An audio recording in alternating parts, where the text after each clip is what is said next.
But Cameron, obviously international travel is part of a Prime Minister's job. The public may not like it. Good for Australia.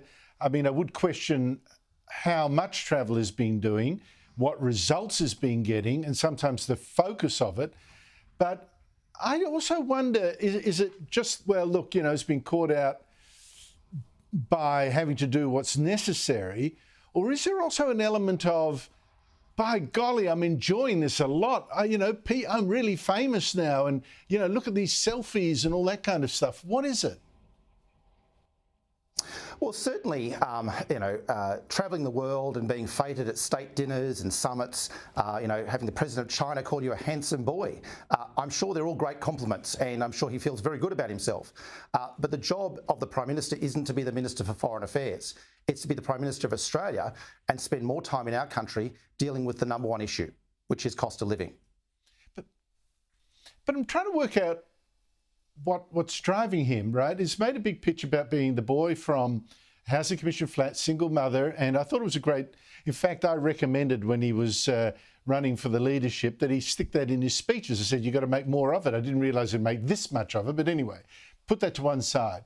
Look, I don't come from a rich family myself, but I do wonder sometimes whether, coming from that background, Albanese is giving the vibe of a boy that's made good to even his own surprise, and that it's gone to his head, he's giddy with it, and that's why, for instance, the Chinese think that they can flatter him by calling him a handsome boy and all this kind of stuff.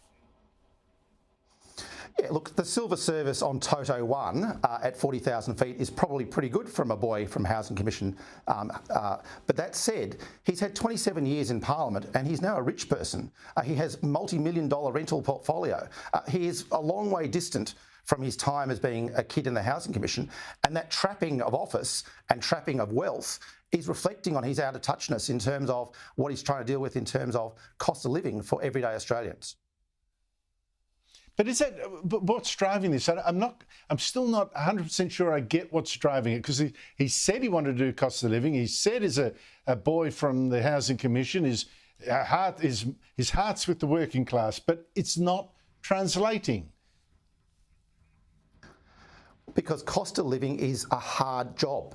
The person who's doing the job for Albanese is Jim Chalmers. Jim Chalmers is actually every single day doing what he can as Treasurer of Australia, but he's got one hand tied behind his back because the Prime Minister's not at the Prime Ministerial desk. He's at someone else's desk having a state reception or being feted. We need a Prime Minister back in Australia dealing with the number one Australian issue, which is cost of living.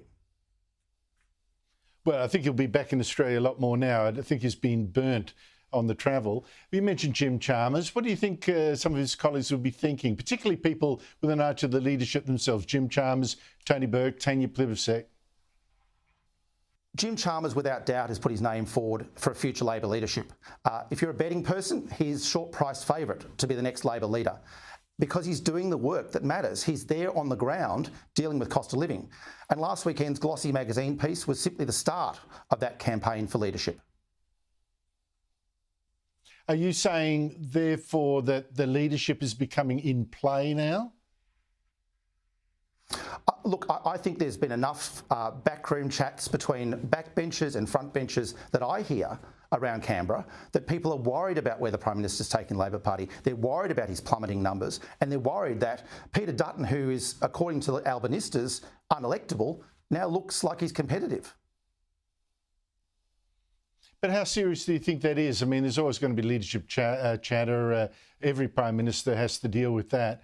Do you think it's going to lead to something? Because I just wonder, I just think, Cameron, for Albanese, it's almost all downhill from here. You've got inflation not coming down as it should. You've got cost of living being a real problem. You've got electricity prices. That promise is not going to be met. I'm just trying to think where the easy wins are for him to actually get himself back in the game. So I just wonder whether this could prove a long slide downhill for him, and maybe even, I don't know, like I say, leadership trouble. Well, his numbers are falling faster than a downhill skier at the moment in terms of rate of descent. What he needs to do is clear the diary. he should come up to Queensland and walk a shopping centre with Jim Chalmers. Jim Chalmers talks to people.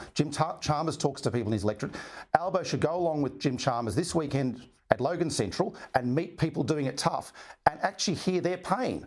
Hear their pain of the cost of living, 12 interest rate rises from this government already. He should be out there listening to people and hearing their pain in a shopping centre this weekend. Cameron Milner, hasn't escaped me that you've mentioned Jim Chalmers' name quite often here. So we shall see. Thank you very much indeed for your time. Thank you for your time too, Andrew.